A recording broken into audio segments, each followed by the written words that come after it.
All right. Shalom, and thank you for that wonderful teaching, brother. As I said, I was saying before we started the recorder, you can always tell the Spirit moves here.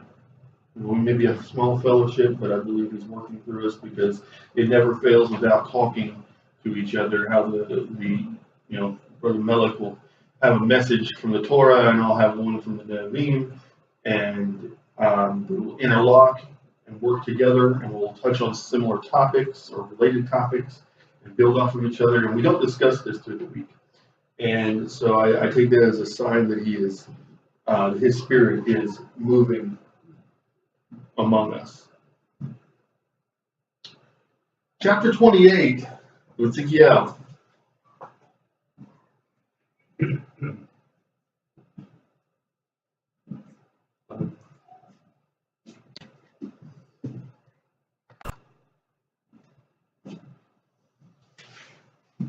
Verse 1, chapter 28. The word of Yehovah came to me. Y'all are probably tired of me hearing me say this, but I'll say it every time. The word of Yehovah is no one else but Yeshua. Okay? And if we gloss over that and we don't point out to who He is, then we end up with questions like who rained down the fire. It's an inside joke. It's much debated. If we gloss over that, we lose the context of the gospel, is what we really lose.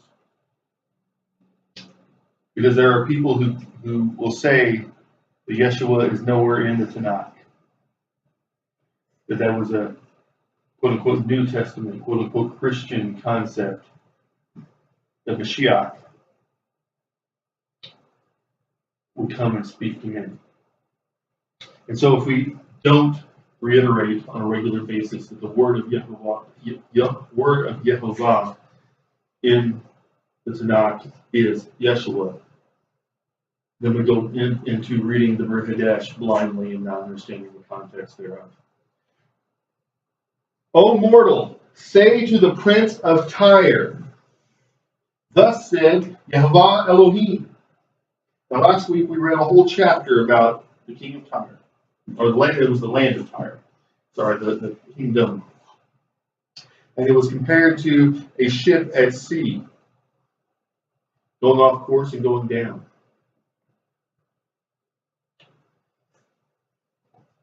This is a prophecy, a prophetic message to the king of Tyre. Because you have been so haughty and have said, I am an Elohah.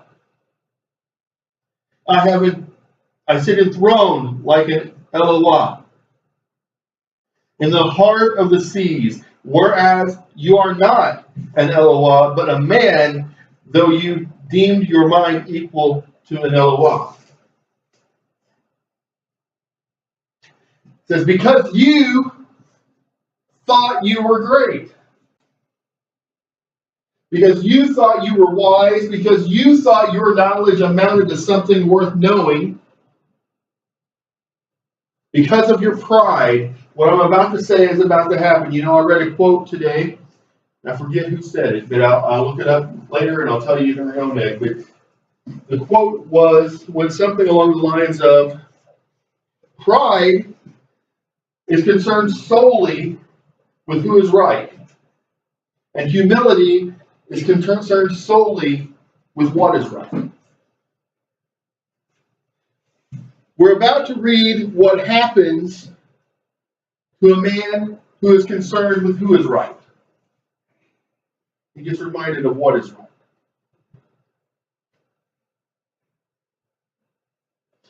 He says, yes, you are wiser than Daniel. In no hidden matter can anyone compare to you. By your shrewd understanding you have gained riches and have amassed gold and silver in your treasuries. You notice this is all worldly wisdom.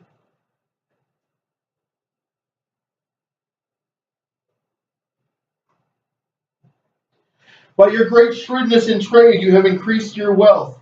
and you have grown haughty because of your wealth. Assuredly, thus I said to Yehovah Elohim, because you have deemed your mind equal to an Elohah, I swear I will bring against you strangers. Strangers.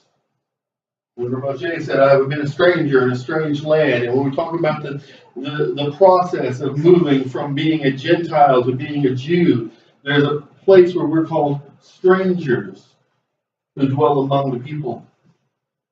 He says, I'm going to bring people who are not your people. The most ruthless of nations. They shall unsheath their swords against your prized shrewdness, and they shall strike down your splendor. They shall bring you down to the pit in the heart of the sea. You shall die the death of the slain. Will you still say, I am an Elohah? Before your slayers, when you have proved a man and not an Elohah? At the hands of those who strike you down, by the hands of strangers you shall die the death of the uncircumcised, for I have spoken, declares Yehovah Elohim. I want you to think about something. Why would it matter to the king that he's going to die in the heart of the sea? I'll tell you why. Because he believed he was the master of the sea.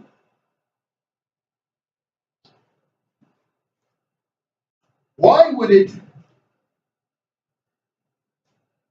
bother this king that he died the death of the uncircumcised at the hands of strangers who are not Jews?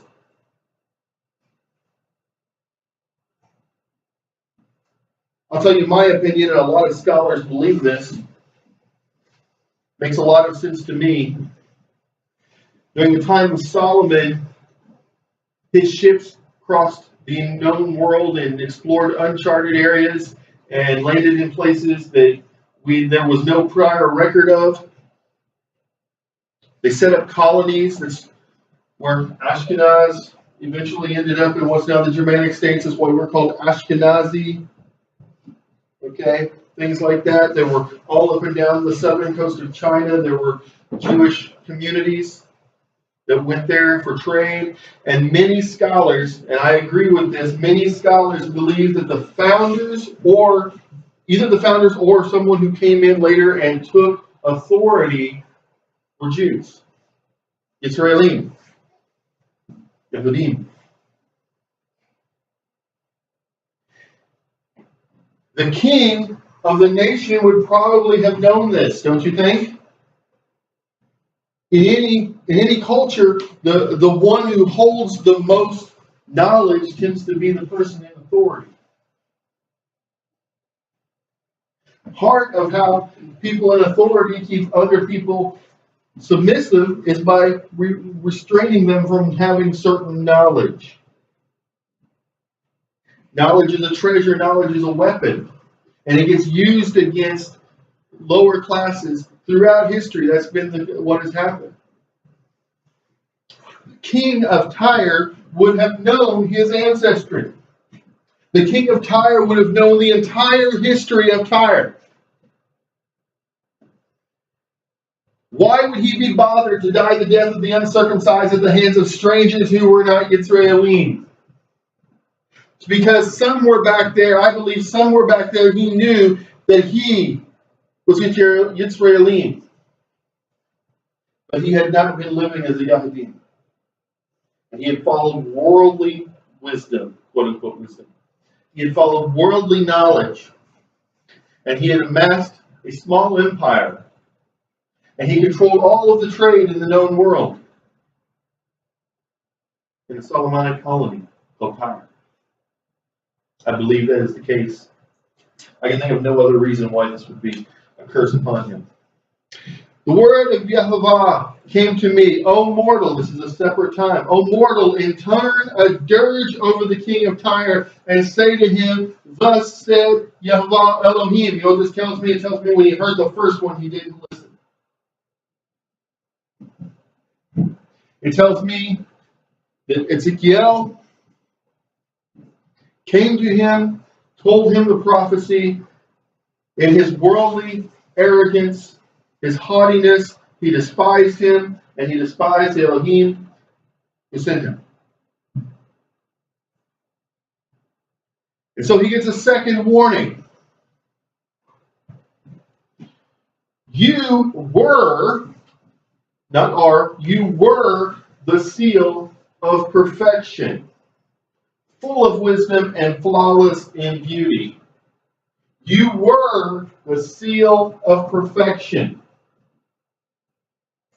The world looked to you and said, oh, these are trade goods from Tyre? Oh, these people are from Tyre?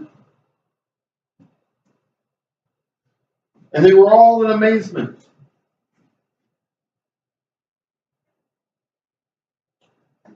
You were in Eden, the garden of Elohim. There, every precious stone was your adornment.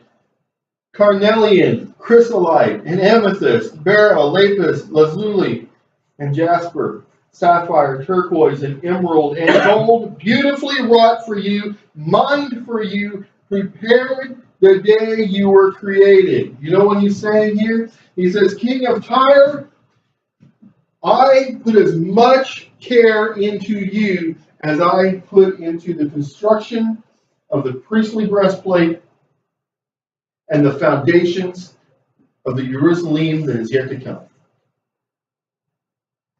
He said, I treasured you that much and blessed you with wisdom, and you disdained it and you used it for worldly purposes. I created you as a harem.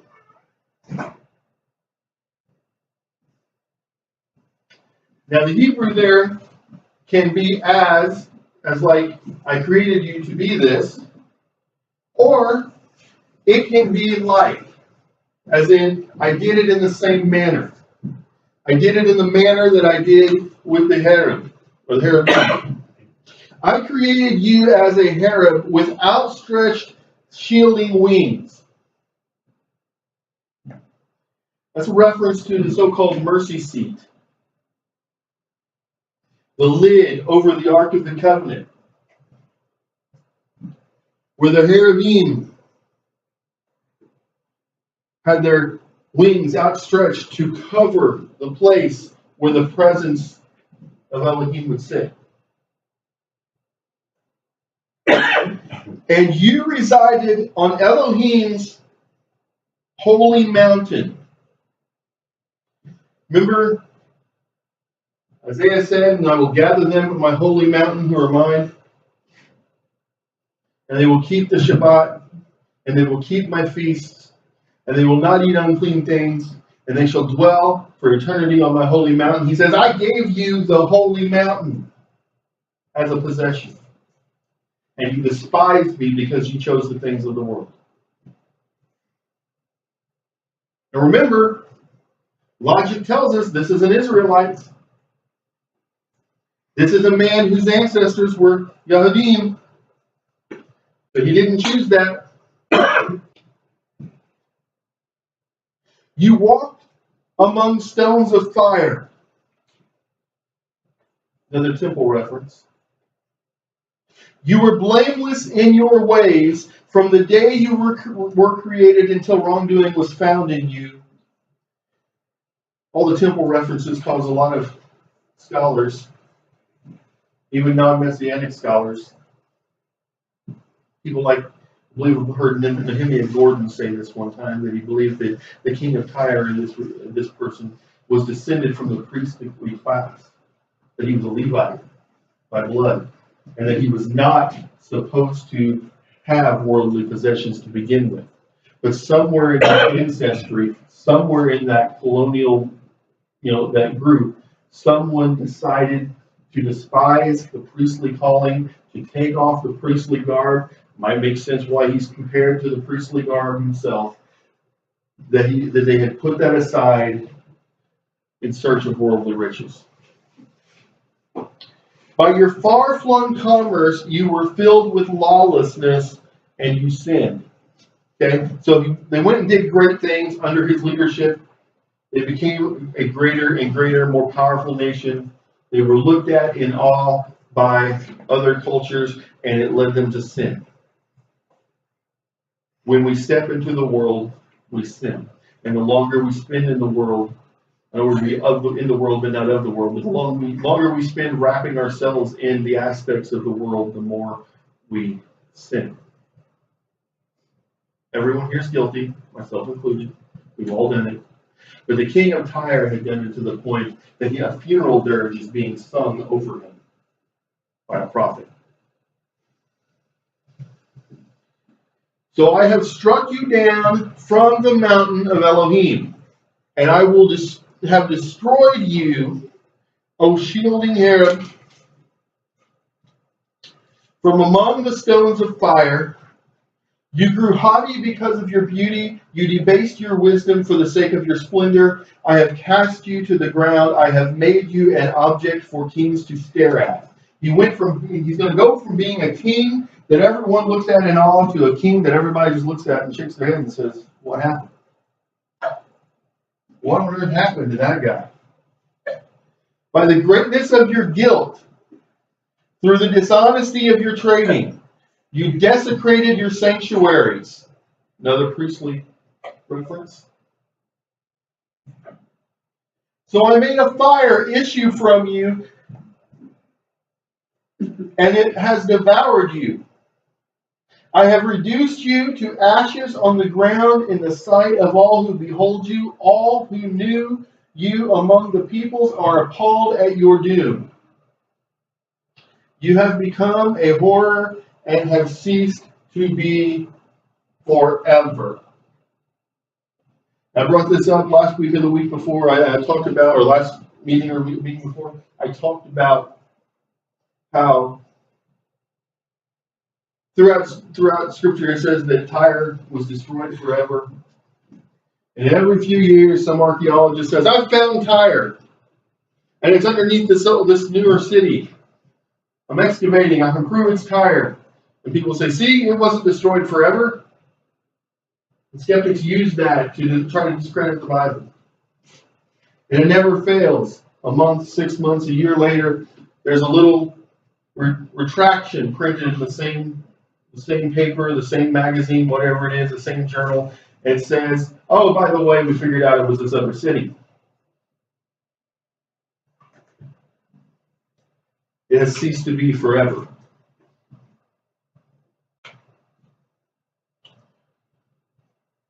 The word of Yehovah came to me. This is a third time in this chapter that the word has come to him. This is not the same prophecy. It throws a lot of people off. He came to him, says, O mortal, set your face towards Sidon and prophesy against her.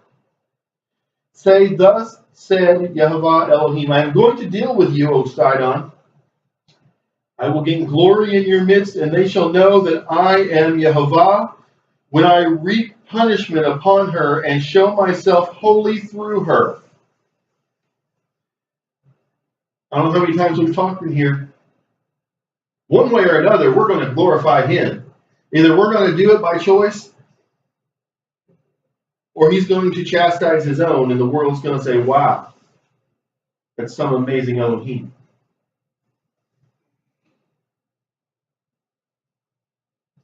Because of the context that it's all together here, many scholars believe that Sidon was also a Jewish colony, at least in the beginning. I will let pestilence loose against her, and bloodshed shall bloodshed into her streets, and the slain shall fall in her midst when the sword comes upon her from all sides. And they shall know that I am Yehovah. Then shall Beit Yisrael no longer be afflicted with prickling briars and lacerating thorns from all the neighbors who despise them, and they shall know that I am Yehovah Elohim. You know, some people in 1948 tried to say that this prophecy had come true, but you know, I'm looking and I think Eretz Yisrael is still oppressed on every side.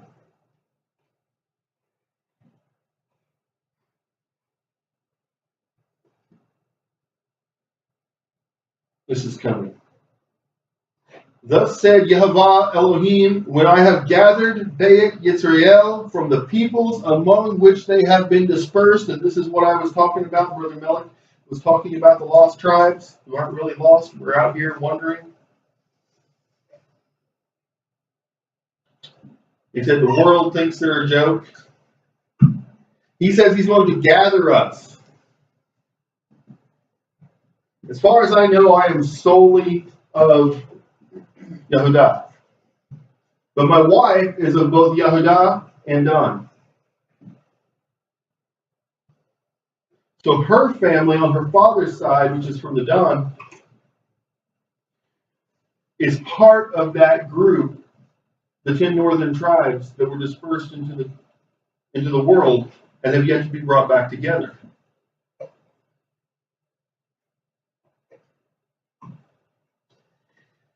It's coming. It says, and have shown myself holy through them in the sight of the nations. So when he's cleansed the lost tribes, the so-called lost tribes, by teaching them right and wrong, brought them home. They shall settle on their own soil, which I gave to my servant Yaakov. Again, 1948, he said, look, it's happening. And it has begun to happen. He has begun to gather us home. There are members of the lost tribes moving home all the time. But it hasn't fully happened. It says, and they shall dwell on it in security. And there's the key of knowing how it's not done yet. They shall build houses and plant vineyards and shall dwell on it in security when I have meted out punishment on all those about them who despise them, and they shall know that I, Yehovah, am their Elohim. One more thing I want to know. You notice when he talks to Tyre as a people and a nation, when he talks to Tyre as the king of Tyre, and when he talks to Sidon, he always says, I am Yehovah Elohim, and I will punish you. But when he speaks to the people he will gather together in the last days, he says, I will do this, and because I do this, you will know that I, Yehovah, this is my name, am your Elohim. We have a relationship. These other groups that chose to despise me, they had every opportunity to know me and love me and come home to the covenant, and they despised me. You know, they're going to get the sword. But you who I call out from among the nations, you who cling to the covenant, you will know that I am your Elohim. What an amazing promise. What an awesome thought. That we can know that he is ours. I'm reminded of that verse. Song of Solomon. I am my beloved and my beloved is mine. That is the type of thing that he is describing here.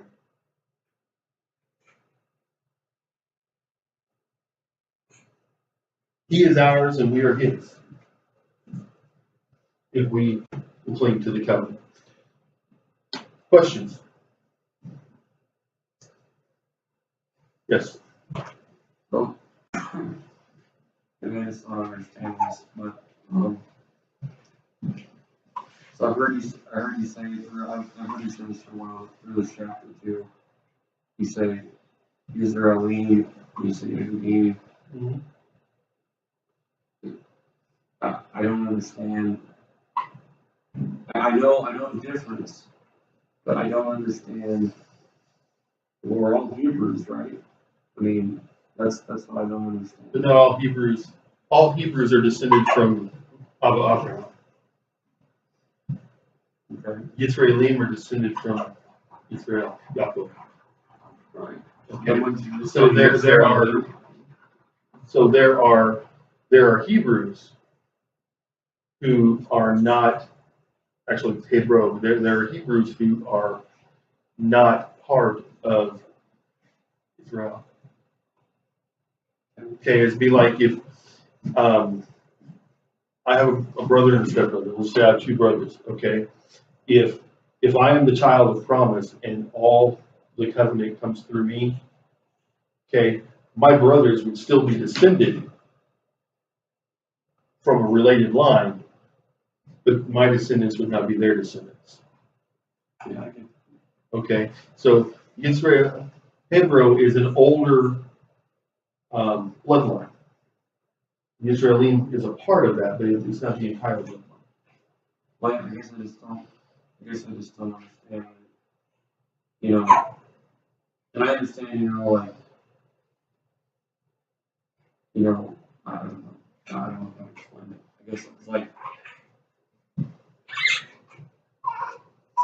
we're like, you know, we're Jewish, but that doesn't mean only Judah.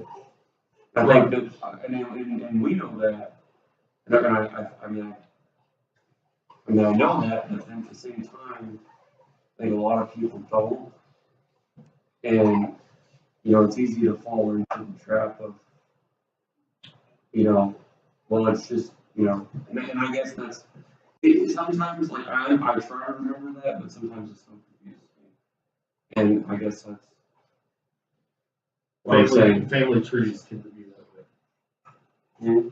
Yeah. I just feel like there should, like, maybe there's a better word. I don't know. I just think